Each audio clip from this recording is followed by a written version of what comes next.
Bulletin का बाकायदा आगाज करेंगे। सबसे पहले आपको बताएंगे कराची में पानी की किल्लत का खदशा पैदा हो चुका है।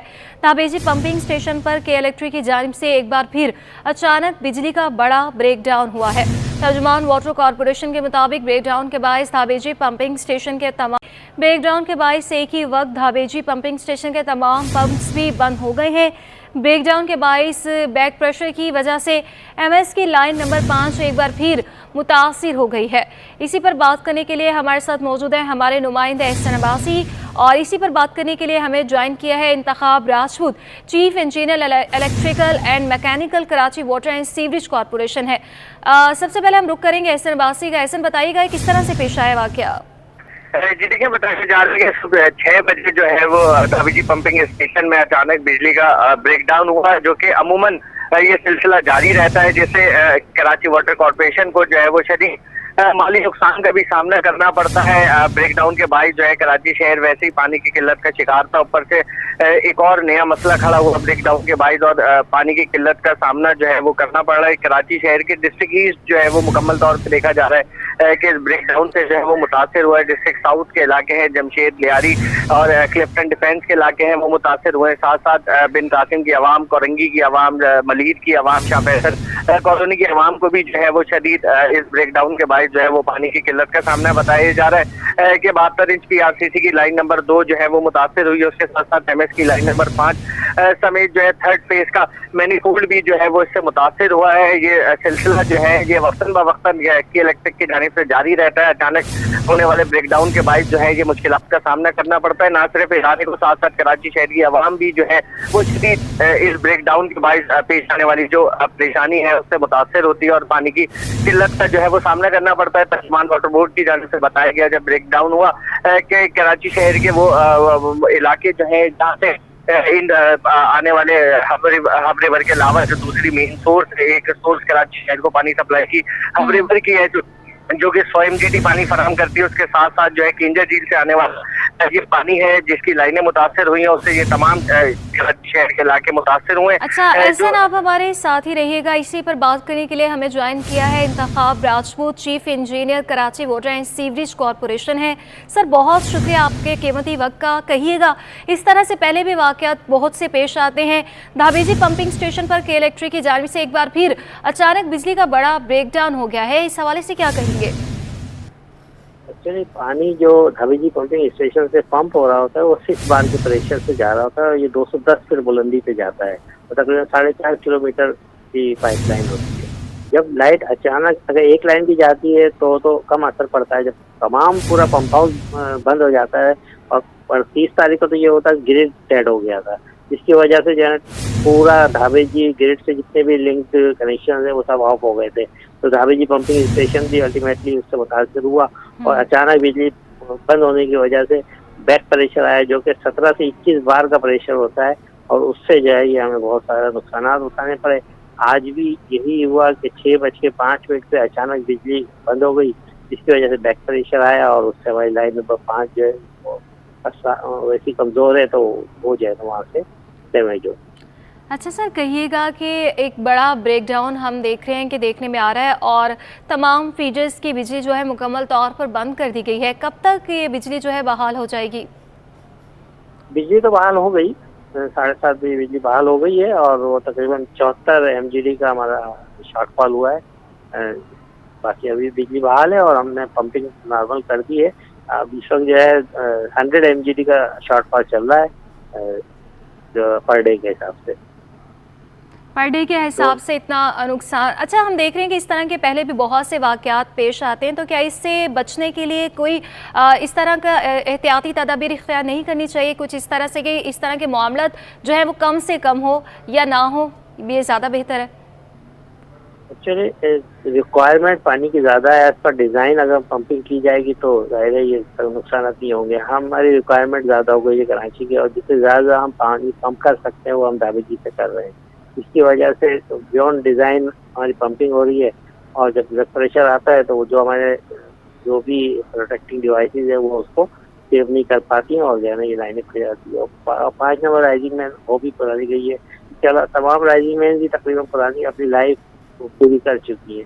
1959 से लाइन बिछी थी और ये 78 की लाइन है जो अभी 5 नंबर गई है, इसका टेंडर कर दिया गया है। इंशाअल्लाह जल्दी ये काम मुकम्मल हो जाएगा तो ये जी 5 नंबर लाइन पटना बंद हो जाएगी। जी सर, जो आप ये तमाम चीज़ें बता रहे हैं एहतियाती तदाबीर, तो क्या इन तमाम तहफ़्फ़ुज़ात से आपने हुकूमत को आगाह किया है? हुकूमत की जानिब से इस पर कोई अमल दरामद किया गया अब तक?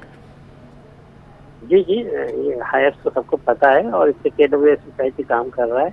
उस पर एनर्जी ऑडिट भी हो गया है, भी रिपोर्ट हो गई है और उस पर KWS सोसाइटी काम कर रहा है। इंशाअल्लाह जो है जल्द बेहतर बताई सामने आएंगे। जी बहुत शुक्रिया, हमारे साथ मौजूद थे एहसन अब्बासी भी हमारे साथ मौजूद है। एहसन, बताइएगा, कहा जा रहा है कि बिजली बहाल कर दी गई है, एक बड़ा ब्रेकडाउन देखने में आया है, शहरियों को किस तरह की मुश्किलात का सामना रहा है?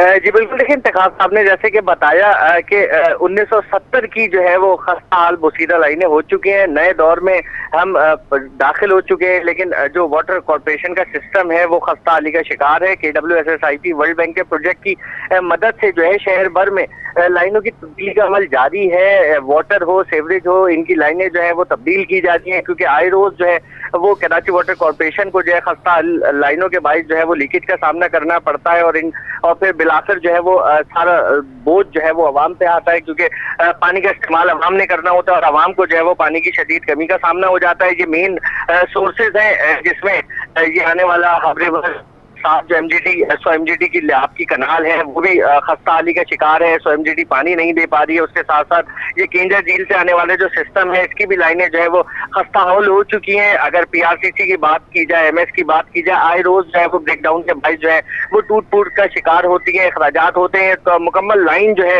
वो तब्दील की जाएगी। नया सिस्टम जब तक नहीं बिछाया जाता उस वक्त तक जो है ये मुश्किलात जो है इदारे को भी फेस करनी होंगी, साथ साथ वो शहरियों को भी फेस करनी होगी जिनको इन सोर्सेज से आने वाला पानी हासिल होता है। डिफेंस क्लिफ्टन लियारी की आवाम जो है वो पानी की शदीद किल्लत का रोज सामना रहती है और जब भी ये केंजा झील से आने वाला जो सिस्टम है वो मुतासिर होता है तो दोबारा से जो है वो लियारी की आवाम को जो है वो शदीद पानी की किल्लत का सामना हो जाता है। ये डिस्ट्रिक्ट ईस्ट और सेंट्रल के भी कुछ इलाके बताए जाते हैं कि उनमें भी जो है इसी एनी के पंपिंग से आने वाला पानी जो है वो सप्लाई किया जाता है। तो ये मुतासिर इलाके हैं जिनकी आवाम के हवाले से कहा गया था जब ब्रेकडाउन हुआ था कि पानी का जो जखीरा है वो कर लिया जाए, एहतियात से पानी को इस्तेमाल किया जाए, पानी को जाया ना किया जाए। मुरम्मती काम का सिलसिला जारी है। जैसे ही बताया जा रहा है ऑफिशियल्स की जानिब से काम मुकम्मल हो जाएगा तो पानी को बहाल कर दिया जाएगा।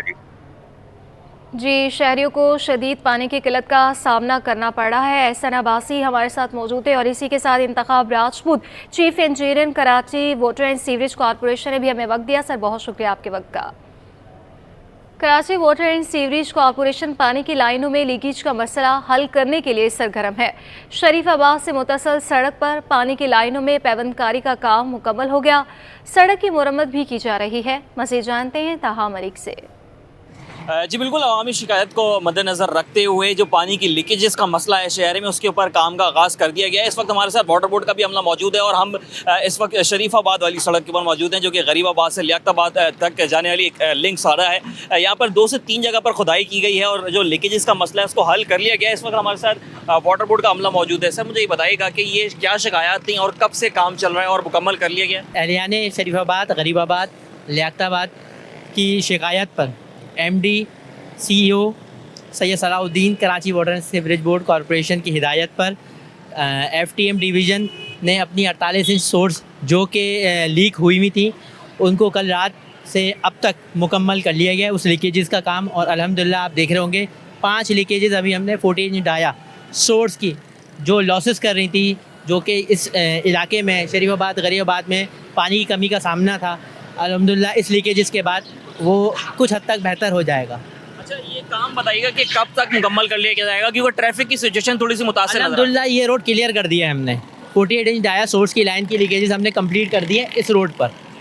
फिर बाकी आगे जो फेसेस में है उसको हम सेकंड डे या थर्ड डे में इंशाल्लाह ग्रेजुअली करते जाएंगे ताकि आवाम भी जो तकलीफ ट्रैफिक की वजह से जो आवाम को तकलीफ़ात का सामना है वो भी इंशाल्लाह ना हो सके। वाटर बोर्ड का अमला हमारे साथ मौजूद था जिन्होंने का ये कहना था कि अवामी शिकायत के ऊपर ये काम जो है वो कर लिया गया है, इसको जो है जल्द अज जल्द मुकम्मल किया जा रहा है ताकि ट्रैफिक की जो सिचुएशन है, ट्रैफिक की जो रवानी मुतासिर हो रही है वो ज़्यादा ना हो और काम जो है वो हो जाए। जी कराची पुलिस की बड़ी कामयाबी आलम दीन मौलाना ज़ियाउर रहमान के कत्ल में मुलव्विस 4 मुलजिम गिरफ्तार कर लिए। DIG ईस्ट कराची गुलाम असफर ने प्रेस कॉन्फ्रेंस में बताया कि विफाकी हसास इदारे और CTD ने केस पर काम किया। 100 से ज़ायद मुलजिमों को शामिल तफ्तीश किया गया। 70 से ज़ायद मकामात पर छापे मारे गए। 30 बोर और 9 mm के खोल मुलजिमों से बरामद किए जो हथियारों से मैच कर गए। गिरोह के मास्टरमाइंड और दीगर अहम कारिंदों पर भी हाथ डालने का ऐलान कर दिया है। बहुत ही मुमताज़ आलिम दीन मुफ्ती ज़ियाउर रहमान साहब, उनको नाहक कत्ल कर दिया गया था। 4 मुलजमान की गिरफ्तारी जो है वो अमल में लाई गई है। मौके से जो हमें वहाँ पे बहुत ज़्यादा एमटीज़ मिले थे जो मिक्स थे, जिसमें 30 बोर और 9 mm के एमटीज़ थे, उनकी मैचिंग भी उन वेपन्स के साथ हो गई है जो रिकवर हुए हैं। ये स्ट्रीट क्रिमिनल का एक नेटवर्क था जो स्ट्रीट क्राइम्स के अंदर पूरे कराची के अंदर जो है ये वारदातें कर रहे थे। इनके नेटवर्क के कुछ और लोग भी हैं जिनके ऊपर हम काम कर रहे हैं और इनके पीछे जो हाथ हैं, इस नेटवर्क को चलाने वाले हाथ हैं, उसके ऊपर भी हमारा काम। नाज़रीन, कराची में महंगाई की रफ्तार थम न सकी। चीनी की फ़ी किलो कीमत में 5 रुपये तक का इजाफा हो गया। रिटेल की सतह पर चीनी 160 रुपये किलो तक पहुँच गई है। कराची में महंगाई की रफ्तार थम नहीं सक रही। मज़ीद क्या तफसीलात है बताएंगे हमारे नुमाइंदे बसीम इफ्तिखार। जी बिल्कुल, शहर में होलसेल की सतह पर चीनी महंगी होने के बाद हम देखें कि रिटेल की सतह में भी जो है वो चीनी की कीमतों में इजाफा हुआ है। फ़ी किलो चीनी जो है 5 रुपये इजाफे से शहर के मुख्तलिफ इलाकों में 160 रुपये किलो तक पहुंच गई है। इस वक्त मेरे साथ मौजूद है मोहम्मद असलम जो कि सदर हैं शहाबुद्दीन मार्केट के। असलम साहब, ये बताइएगा कि क्या वजूहत हैं? चीनी हमने देखा कि सस्ती हुई थी, अचानक से उसके रेट बढ़ना शुरू हो गए, होलसेल में भी महंगी हुई, रिटेल में भी उसकी कीमतों में इजाफा हुआ है। क्या वजूहत सामने आई है? असल वजह ये है कि दाम जो कम हुए हैं, ये गवर्नमेंट का प्रेशर है कि माल जो है वो गैर कानूनी तरीके से बाहर नहीं जाएगा। एक तो उसका प्रेशर आया हुआ है। दूसरी वजह यह है कि जो अपनी चीनी है वो अब इतनी मिकदार में है नहीं। कम से कम रेट हुए थे होलसेल में 143, अभी होलसेल में 147। फ़र्क क्या है? 4 रुपये किलो का है। अब क्या है कि अब ये हमारे ऊपर मुनहसर है, हम इसे क्या दाम बेचते हैं। हमारी मार्केट में बिकती है 150 पर किलो और जो और भी बिकती होगी। बहरहाल ये है कि अच्छा दाम का गवर्नमेंट ने अप्रिशिएट करता हूँ। और अभी मामला है गंदम का। गंदम के रेट भी कुछ और कम होने चाहिए ताकि लोगों को आटा कम दाम में मिले। गंदम जो है वो हर घर की ज़रूरत है। मोहम्मद असलम जिनका कहना है कि चीनी की कीमतों में इजाफे की बुनियादी वजह यह है कि तलब और रसद का जो फ़र्क है, इस वक्त जो है वो तलब चीनी की ज़्यादा है, तमाम सप्लाई जो है वो चीनी के हवाले से कम है और इस वजह से चीनी की कीमतों में जो है वो इजाफा देखने में आ रहा है। जी, मेयर कराची बैरिस्टर मुर्तज़ा वहाब ने स्पेशल बच्चों के लिए बड़ा ऐलान कर दिया। कहते हैं कि KMC की जानिब से सिंध हुकूमत के ताउन से मलीर, कोरंगी और ज़िला जनूबी में 4 पार्क बनाए जाएंगे। रेड लाइन प्रोजेक्ट के लिए लांडी बैंस कॉलोनी में जल्द बायोगैस प्लांट भी लगाया जाएगा। हमारे नुमाइंदे शुएब मुख्तार इस वक्त उनके साथ मौजूद हैं, उनसे मज़ीद तफसीलात जानते हैं। शुएब, बताइएगा। के मुख्तलिफ इलाकों में मेयर कराची बैरिस्टर मुर्तज़ा वहाब की हिदायत पर जो है तरक्याती काम जो है तेज़ी से जारी हैं। गुज़िश्ता दिनों जो है लियारी में, गिजरी में, इब्राहिम हैदरी में और मंगो पीर में बैनुल अक़वामी तर्ज के फ़ुटबॉल ग्राउंड्स का भी इफ्तिताह किया गया है, जबकि आवाम को तफरीही मौक़े फ़राहम करने की गर्ज से सफारी पार्क में जो है डायनो ज़ू बनाया गया है, जबकि इसके साथ साथ चिड़ियाघर में भी बैनुल अक़वामी तर्ज के जो है फ़िश एक्वेरियम का गुज़िश्ता रोज़ मेयर कराची बैरिस्टर मुर्तज़ा वहाब ने इफ्तिताह किया है। लेकिन अब माजूर अफराद के लिए भी जो है कराची में पार्क बनने जा रहे हैं। इसी मामले पर हमारे साथ बात करने के लिए मौजूद हैं मेयर कराची बैरिस्टर मुर्तज़ा वहाब। हम इनसे पूछेंगे कि कितने पार्क जो है वो बनाए जाएंगे। जी, बहुत शुक्रिया। मैं समझता हूँ कि एक बड़ा मेजर इशू हमारी सोसाइटी में, हमारे मुआशरे में इंक्लूसिविटी का है। तो हम बहैसियत सियासी जमात इंक्लूसिव स्टाइल ऑफ पॉलिटिक्स पे, इंक्लूसिव स्टाइल ऑफ गवर्नेंस पे बिलीव करते हैं और हमने ये फैसला किया कि हम सिंध हुकूमत के साथ उनका जो डिपार्टमेंट है for empowering persons with disabilities, उनके साथ मिलकर कराची में 4 ऐसे पार्क्स हैं जिनको हम डेवलप करें, जो कि हमारे डिफरेंटली एबल्ड बच्चे जो होते हैं, स्पेशल बच्चियाँ जो हैं, उनके लिए वो केटर करेंगी। तो इंशाल्लाह वो अप्रूवल वगैरह हमने दे दिया है, तो उसकी अभी फीजिबिलिटी के ऊपर काम हो रहा है, जो प्लानिंग है उसकी, और इंशाल्लाह जैसी प्लानिंग कंप्लीट होती है काम स्टार्ट कर दिया जाएगा। इसमें मलीर का एरिया भी है, कोरंगी भी है और ज़िला जनूबी भी है। सर ये बताइएगा कि केएमसी का गुज़िश्ता दिनों इजलास हुआ है जिसमें ये फैसला भी किया गया है कि बायोगैस प्लांट भी जो है लगाया जाएगा बहस कॉलोनी में, तो इस हवाले से भी इस पर भी थोड़ी सी रोशनी डाल दीजिएगा। जी, हमारा जो रेड लाइन का बस का मंसूबा है जो कि मौसमियात और मलीर हॉल्ट से नुमाइश तक जाएगी, उसके लिए प्रोजेक्ट का हिस्सा है बायोगैस प्लांट।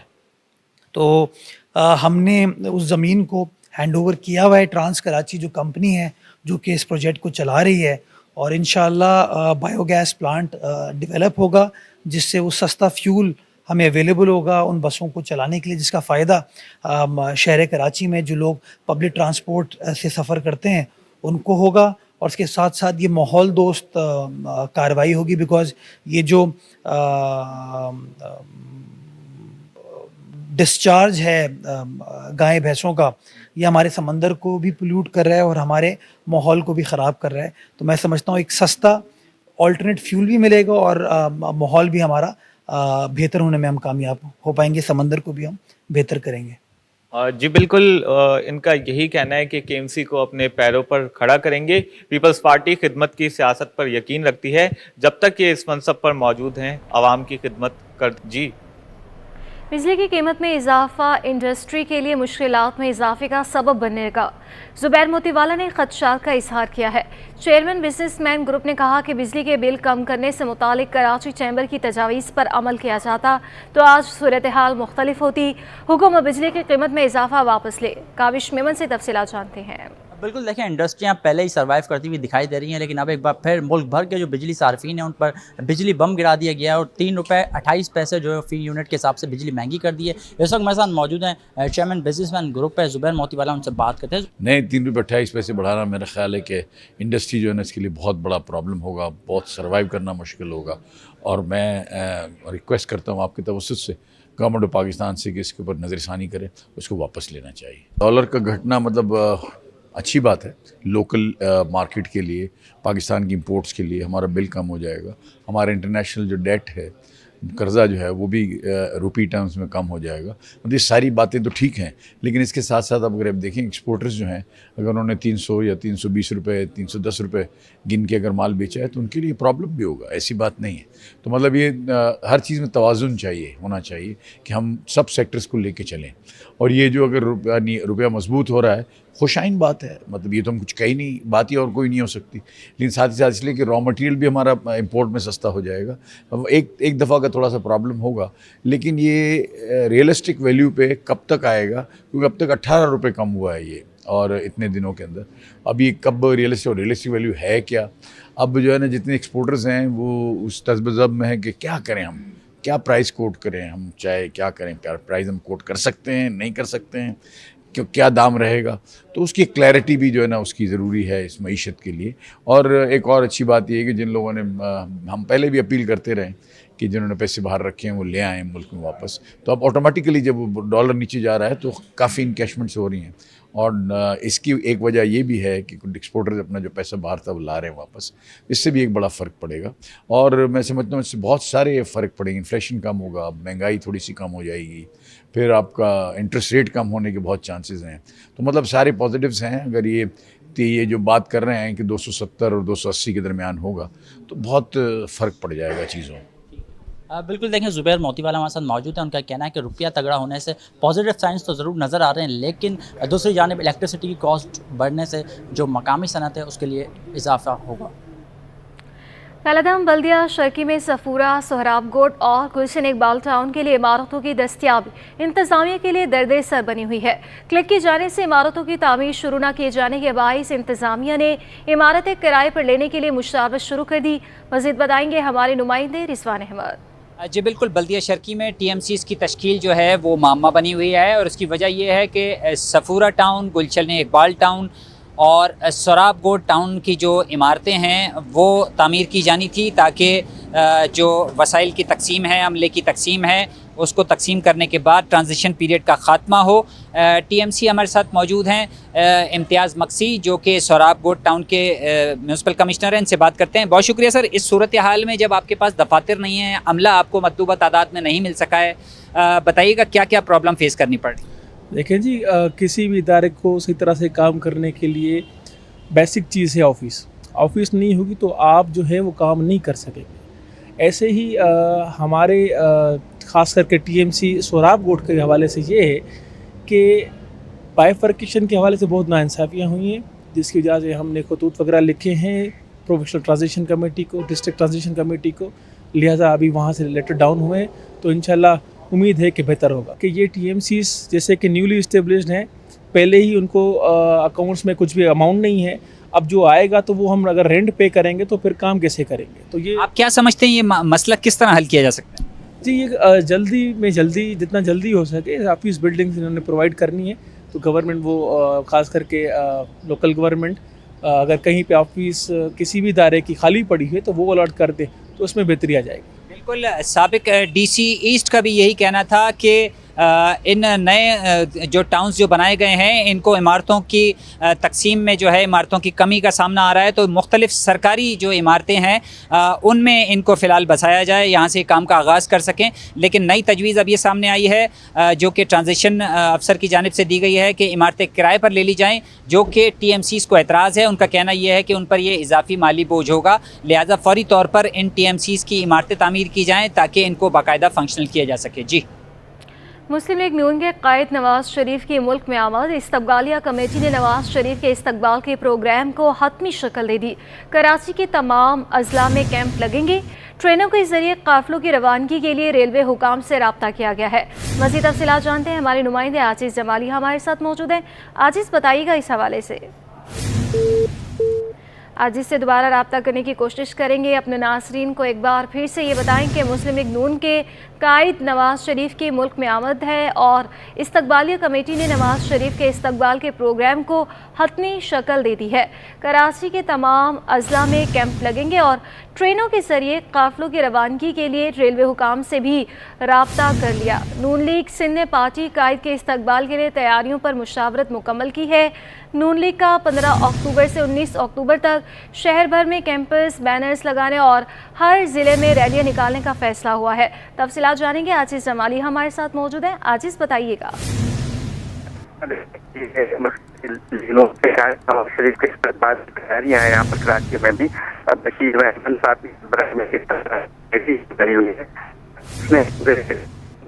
जी, मुस्लिम लीग नून के कायद नवाज शरीफ के मुल्क में आमद है और इस्तकबालिया कमेटी ने नवाज शरीफ के इस्तकबाल के प्रोग्राम को हतमी शक्ल दे दी है। आजीज़ जवाली हमें अपडेट कर रहे थे, आपका शुक्रिया। न्यू कराची सेक्टर 5 के मकीन पानी की बूंद बूंद को तरस गए।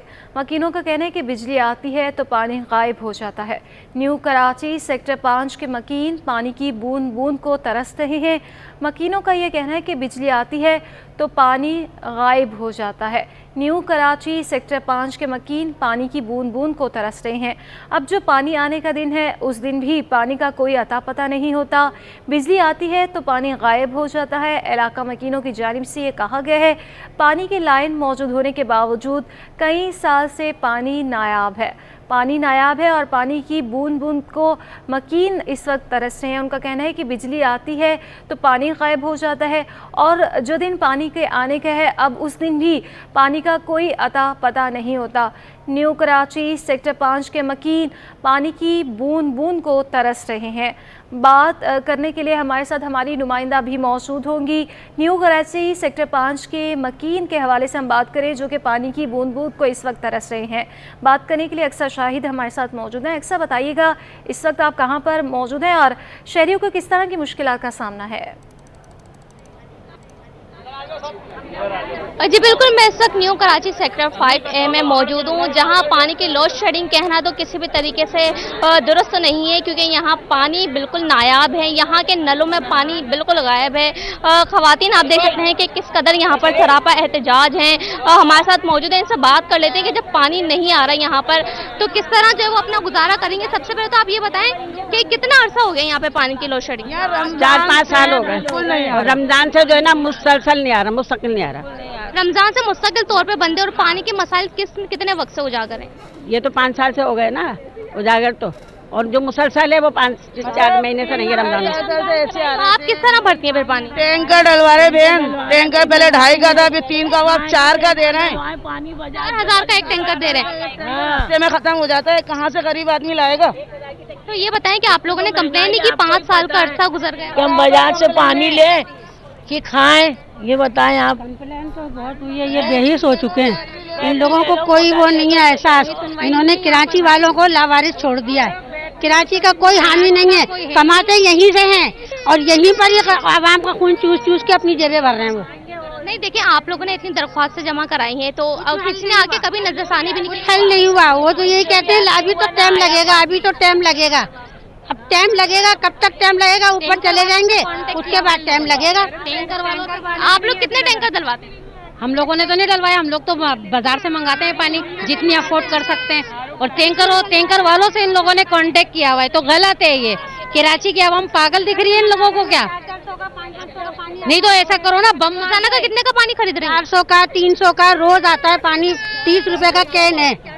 महंगाई में इतना अफोर्ड कर रहे हैं, क्या कैसे करेंगे? चटनी रोटी खा रहे हैं, चटनी रोटी खा रहे हैं, उसके बाद फिर पानी मंगाते हैं। जाहिर है पानी जरूरी है। आप ये बताएं, इतनी गर्मी में पानी की लोड शेडिंग और मुस्तकिल तौर पर टैंकर डलवाना किस तरह अफोर्ड करते हैं? अफोर्ड की बात नहीं है, सबसे बड़ी है कि फैसिलिटी हमें यहाँ मैं 20 साल से रह रही हूँ, मैंने नहीं देखा कि यहाँ पे प्रॉपरली पानी आता हो।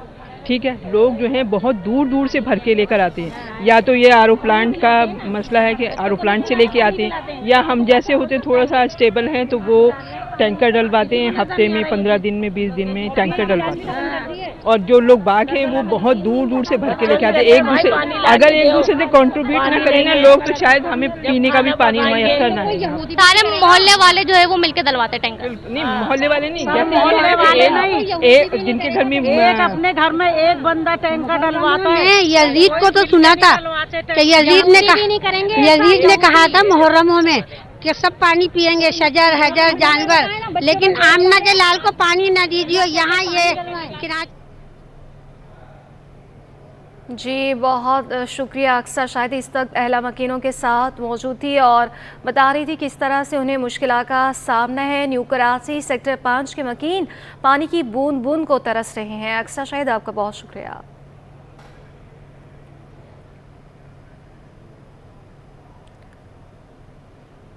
भारत में फैलने वाले खतरनाक वायरस निपा, पाकिस्तान में मुमकिन फैलाव का खतरा। महकमा सेहत सिंध ने एडवाइजरी जारी की है। तिबी माहिरीन ने भी लोगों को एहतियाती तदाबीर इख्तियार करने का मशवरा दे दिया। मज़ीद जानते हैं हमारी नुमाइंदा राबिल अशरफ से। जी बिल्कुल, देखिए निपा वायरस फैलने का ये मामला है। भारत में जो है ये वायरस फैल गया है और फिर कराची में और पाकिस्तान में जो है मुमकिन खतरा है कि ये यहाँ पर भी जो है असरअंदाज हो सकता है। तो क्या वजूहात होंगी, इससे क्या एहतियाती तदाबीर इख्तियार की जाएँ और फिर क्या सिम्टम्स होंगे अगर ये वायरस यहाँ पर ट्रांसफ़र हो जाता है? तो हमारे साथ डॉक्टर कैसर सज्जाद मौजूद है, इनसे मज़ीद जान लेते हैं। सर ये बताइएगा, ये वायरस है तो किस तरह फैलता है, किस तरह का वायरस है, हम देखते हैं कि और किस तरह की एहतियाती तदबीर? एक तो सबसे पहले मैं आपके तवज्जुह से तमाम लोगों को बता दूं कि अल्लाह का शुक्र है कि पाकिस्तान में अभी तक ये वायरस नहीं है, कोई डिटेक्ट नहीं हुआ है। लेकिन एहतियात ज़रूरी है और ये वायरस उसी टाइप का है जो कि हम 2-3 साल भुगत रहे हैं और अभी तक भुगत रहे हैं, कोविड वाला जो कोरोना का वायरस है। इसके फैलाव को रोकने के लिए बहुत सारा काम करना चाहिए और इसके लिए 2 काम हैं। एक तो सरकारी लेवल पे और एक हम आवाम की जिम्मेदारी है। सरकारी लेवल पे ये है कि जितने भी एंट्री पॉइंट्स हैं हमारे पाकिस्तान में दाखिल होने के लिए, जैसे एयरपोर्ट है, हमारा सी पोर्ट है, लैंड है, जो हम एक जगह से दूसरी जगह जाते हैं, उन सब पे स्क्रीनिंग होनी चाहिए। किसी आदमी को बुखार है, नज़ला ज़ुकाम है तो उसको चेक किया जाए और अगर ऐसी बात है तो उसको वहीं रोका जाए ताकि वो शहर में जाके ना फैल सके। जिसको नज़ला ज़ुकाम है, गले की खराश है, जिस्म में दर्द है, बुखार है या डायरिया भी हो रहा है, पेट में दर्द है, तो उसको चाहिए कि घर पे रेस्ट करें। और जो लोग हेल्दी हैं उनको आजकल कुछ एहतियात कर लें, क्योंकि वो फिर होगा क्या कि आप किसी के साथ बैठेंगे, वो छींक रहा है, खांस रहा है, तो फिर वो बीमारी आपको लग सकती है। जी बिल्कुल, जैसे कि आपने सुना हमारे साथ डॉक्टर कैसर सज्जाद मौजूद है। उनका यही कहना है कि निपा वायरस पाकिस्तान में तो नहीं है, लेकिन उनका यही कहना है कि एहतियाती तदाबीर यही है कि जब से बैरून मुल्क से जितनी भी परवाज़ यहाँ पर आ रही हैं, सबसे पहले एयरपोर्ट्स पर जो है उनकी स्क्रीनिंग करवाई जाए। जो अगर कोई भी मुसाफिर में ऐसी तशखीस होती है तो उसको बर वक्त जो है वो क्वारंटाइन कर दिया जाए। इसके लिए भी डॉक्टर्स का यही मशवरा है कि एहतियाती तदाबीर का इख्तियार की जाए, ताकि अगर कोई भी इस तरह की अलामात आपको रोनुमा हो, सर दर्द, पेट में दर्द या डायरिया, कोई भी ऐसी अलामात रोनुमा हो तो फौरी जो है आप किसी स्पेशलाइज्ड डॉक्टर से रब्ता करें। जी, FIA ने online financial fraud lottery scheme में मुलव्विस 4 मुलजिमान को गिरफ्तार किया। मुलजिमान के कब्जे से मोबाइल फ़ोन्स, लैपटॉप और दीगर सामान भी बरामद हुआ है। क्या तफसीलात है, शाहज़ेब हमें बताएंगे। शाहज़ेब बताइएगा। जी बिल्कुल, देखिए FIA साइबर क्राइम सर्किल की कार्रवाई है। इनामी लॉटरी स्क्रीन की लालच देकर बैंक अकाउंट का डेटा चोरी करने वाले 4 मुलजिमान को गिरफ्तार किया है। FIA काम के मुताबिक मुलजिमान पाकिस्तानी और बैरून मुल्क शहरियों के बैंक अकाउंट्स का डेटा जो है चोरी करके रकम हथियाते थे। मुलजिमान online financial fraud lottery scheme में भी जो है मुलव्विस बताए जाते हैं। मुलजिमान शहरियों को हजारों यूरोज, दरहम और पाकिस्तानी रुपए में लॉटरी निकलने का लालच देते थे। FIA काम ने मुलजिमान को गुलशन मीमार और कनीस फातिमा सोसाइटी गुलजार हिजरी में जो वाक़ वहाँ पर गैर कानूनी तौर पर जो कॉल सेंटर चलाते थे, वहाँ से जो है गिरफ्तार किया है। मुलजिमान में की जो शिनाख्त हुई है उसमें बताया जाता है कि उसमें जिशान, बहादुर अली, सलमान और इद्रीस शामिल है। मुलजिमान के कब्जे से मोबाइल फोन, लैपटॉप और दीगर सामान और डिवाइसेस जो बरामद कर ली गई हैं। जबकि इस मुलजिमान का जो गिरफ्तार किए गए उनका 9 रुकनी गिरोह है, जब तक मुतादिद मुल्की और गैर मुल्कियों से फ्रॉड कर चुका है।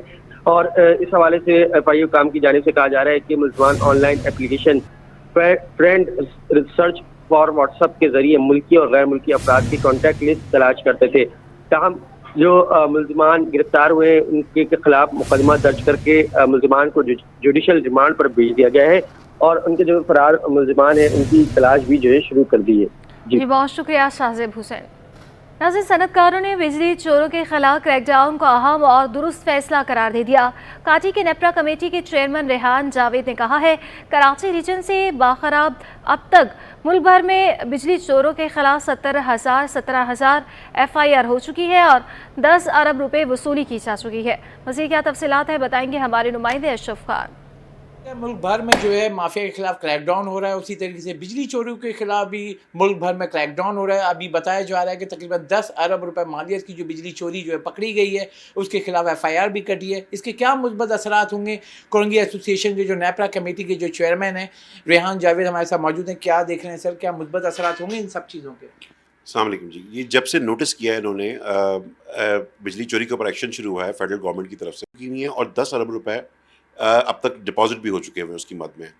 अच्छा, ये तमाम FIRs वगैरह जो है ये कराची रीजन से बाहर हैं और पंजाब, KPK और बलूचिस्तान के अंदर ये कार्रवाई जारी है। ये बहुत अच्छा इन्होंने इनिशिएटिव लिया है, मगर मेरा सवाल आज ये है कि ये इनिशिएटिव आज से पहले क्यों नहीं लिया गया? वो कौन लोग थे जो इस 1200 अरब रुपए के लॉस के ज़िम्मेदार हैं और क्यों उनको नाइम एंड शेम नहीं किया जा रहा कि जिनके दौर के अंदर, जिन लोगों की हुकूमतों के अंदर या जिन MNAs और MPs के उन एरियाज़ के अंदर, टेन्योर के अंदर ये चोरी का सर्कुलेटर बिल्डअप हुआ है। अच्छा रेहान साहब, अगर देखें जो इक़दाम हो रहे हैं तो आगे चल के आपको क्या लग रही है कि जैसे डॉलर भी हम देखें तो क्रैकडाउन के बाद इंटर बैंक में 19 रुपये, ओपन मार्केट में 42 रुपये सस्ता हुआ है, तो क्या देख रहे हैं बिजली की कीमत कम होगी?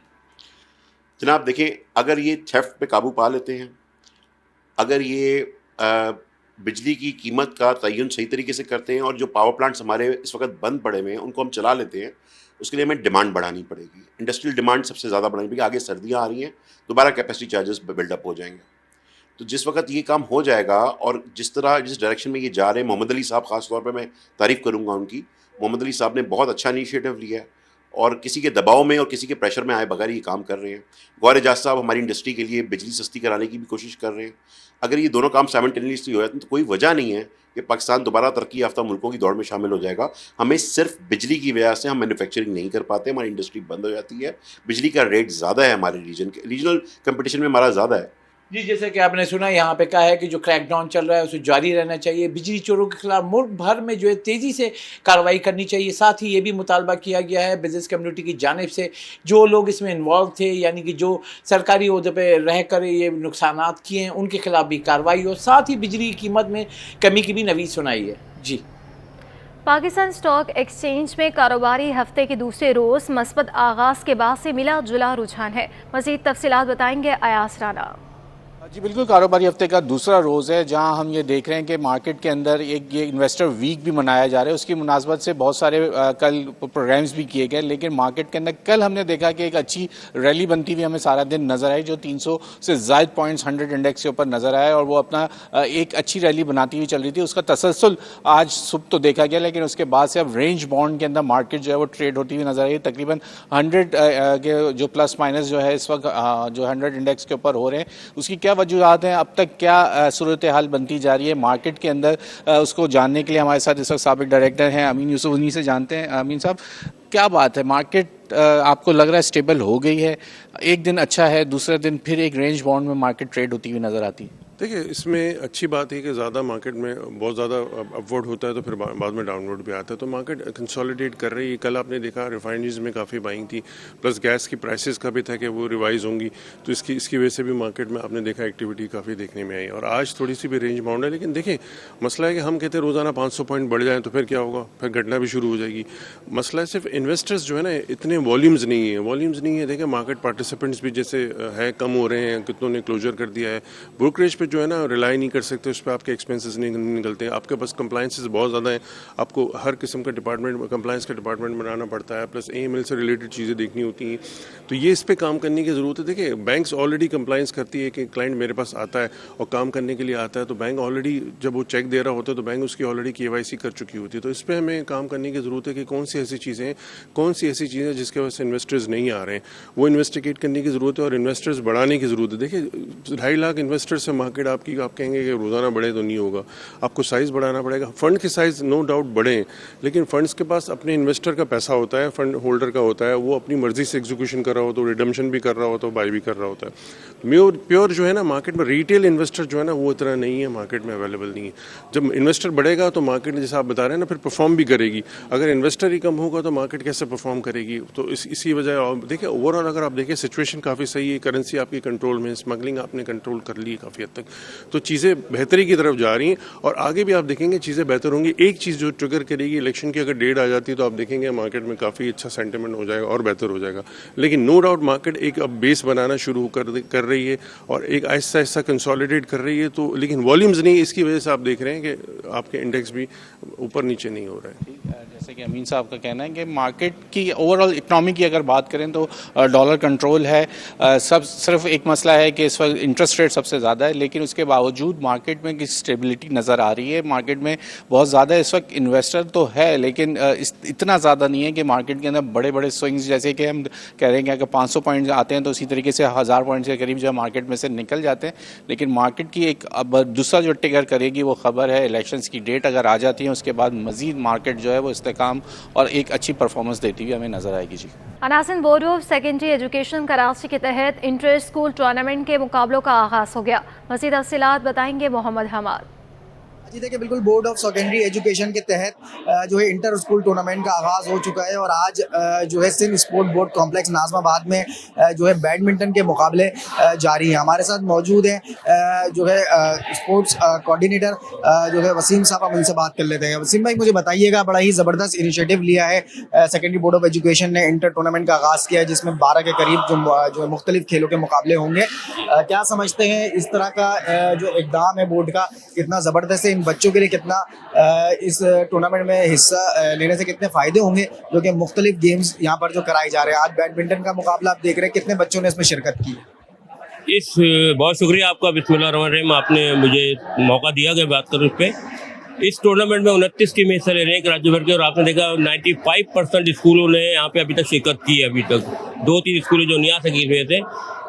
जो बोर्ड का मकसद है, हम लोग हमेशा बात करते हैं ग्रास रूट लेवल, एक्चुअल वो स्कूल है। हम स्कूल के टूर्नामेंट कराएंगे तो बच्चे को शौक पैदा होगा, वो लाजमी पढ़ाई से थोड़ा सा टाइम निकालेंगे, खेल की तरफ आएंगे, तो इंशाल्लाह हमारे आइंदा सूबे में, रीजन में, पाकिस्तान में इसी रूट से बच्चे आएंगे। क्योंकि इसके बाद इसका जो नेक्स्ट फेस होता है वो होता है all Pakistan inter board tournament, तो इंशाल्लाह इसी में से वो बच्चे वो भी टूर्नामेंट खेलने जाएंगे। तो वो एक बड़ा पूरे पाकिस्तान लेवल का टूर्नामेंट होता है, तो इनको पता चलेगा, एक्सप्लोजर ये है इसका, इनको पता चलेगा होता क्या स्पोर्ट्स। तो बोर्ड का मकसद यही है कि वो हर जो हम 12 इवेंट करा रहे हैं और इंशाल्लाह आइंदा सालों में ये इवेंट बढ़ाएंगे हम, मतलब जो रह गए टूर्नामेंट वो भी कराएंगे। हमारे साथ मौजूद थे स्पोर्ट्स कोऑर्डिनेटर वसीम जाफर साहब, जिनका ये कहना है कि ये सिर्फ स्कूलों तक नहीं बल्कि जब ये स्कूलों में जो मुकाबले कराए जा रहे हैं स्कूल लेवल पर, जब ये मुकाबले होंगे इनमें जो लड़का परफॉर्मेंस देगा, जो टैलेंट निकलेगा, उसको फिर जो है इंटर बोर्ड में जो टूर्नामेंट होगा उसमें मौका दिया जाएगा। और ना सिर्फ इंटर बोर्ड, फिर नेशनल लेवल और फिर इंटरनेशनल लेवल पे भी ये बच्चे अपना टैलेंट शो कर सकते हैं और पाकिस्तान का नाम रोशन कर सकते हैं। जी। टेक्नोलॉजी के मैदान में कराची के तलबा भी पेश हैं। ऐसे एक तलबा के साथ मौजूद है हमारी नुमाइंदा ऐमा खान। बिल्कुल हौसले बुलंद हो और अज़म पुख्ता हो तो कोई भी चीज़ नामुमकिन नहीं होती। यहाँ तक कि उम्र की कैद भी मायने नहीं रखती कामयाबियों को हासिल करने के लिए। आज हमारे साथ कराची से ताल्लुक़ रखने वाले नौनिहार तालिब इल्म अनस आसिफ मौजूद हैं, जिन्होंने 13 साल की कम उम्र में youngest web and application development का एजाज़ हासिल किया। इस हवाले से हम इनसे बात करते हैं। जी अनस, बताइएगा कैसे ये शौक़ हुआ आपको और किस तरह से आपने अपने सफ़र का आगाज़ किया? देखिए, जब मेरे पास कंप्यूटर आया तो मेरे पास कंप्यूटर चलाना मुझे पसंद था। तो जब मेरी मम्मा ने देखा कि कुछ ख़राब नहीं करते क्योंकि कंप्यूटर नया नया आया था, तो मम्मा ने मुझे सलानी मार्केट ट्रेनिंग के उस वक्त एक कोर्स चल रहा था टेक्नोकिड्स के नाम से, वो बच्चों के लिए होता है स्पेशली कि बच्चे सीख सकें। तो मम्मा ने उस पर इनरोल कर दिया मुझे। अब वो ऑनलाइन था। अब मैंने टेक्नोकिड्स का कोर्स स्टार्टअप किया, टेक्नोकिड्स का कोर्स किया, सर रिजवान भट्टी से मिला, उन्होंने मुझे बहुत ज़्यादा सपोर्ट किया। फिर आगे चलता रहा। तो फिर एक वक्त आया कि हमें लगा कि हमारी प्री क्लास को लगा कि अब हमारी टेक्नोलॉजी लाइफ ख़त्म हो जाएगी। तो फिर हमने सर रिजवान भट्टी से रिक्वेस्ट की कि जो भी फर्स्ट पोजीशन हासिल करे उसको web and application development, graphic designing या मुख्तलिफ कोर्सेज़ में इनरोल करने का मौका दें। तो जब मेरी फ़र्स्ट पोजीशन आई, अल्हम्दुलिल्लाह गॉट फर्स्ट पोजीशन, दैन उसके बाद मैंने वेब एंड एप्लीकेशन डेवलपमेंट का कोर्स चूज़ किया। वेब एंड एप्लीकेशन डेवलपमेंट का कोर्स जब मैंने चूज़ किया तो फिर सर जुनैब ने पहले मुझे बोला कि आप तो बहुत छोटे हैं, आपको नहीं ले सकते। तो फिर सर रिजवान ने बोला कि आप लेकर तो ट्राई करें। फिर सर रिजवान भट्टी के कहने पर उन्होंने जब लेकर ट्राई किया तो मेरी अल्हम्दुलिल्लाह मैंने HTML में फ़र्स्ट पोजीशन हासिल की, फिर CSS में, फिर जावास्क्रिप्ट में, फिर मुख्तलिफ चीज़ों में जब मेरी फ़र्स्ट पोजीशन आती रही तो फिर सर जुनैब ने बोला जी अभी कर सकते। तो फिर उन्होंने मुझे प्रमोट करना स्टार्ट किया। फिर मैंने रिएक्ट JS यानी पूरा एप्लीकेशन डेवलपमेंट भी मैंने की, फिर मैंने पूरा मॉडर्न स्टैक और फिर मैंने फ्रंट एंड डेवलपमेंट यानी सारी चीज़ें मैंने करी। उसके बाद मैंने इसके बीच में graphic designing, Fiverr freelancing, social media marketing, Amazon virtual assistant, SEO search engine optimisation जिसे बोलते हैं, एंड 15+ कोर्सेज़ मैंने किए।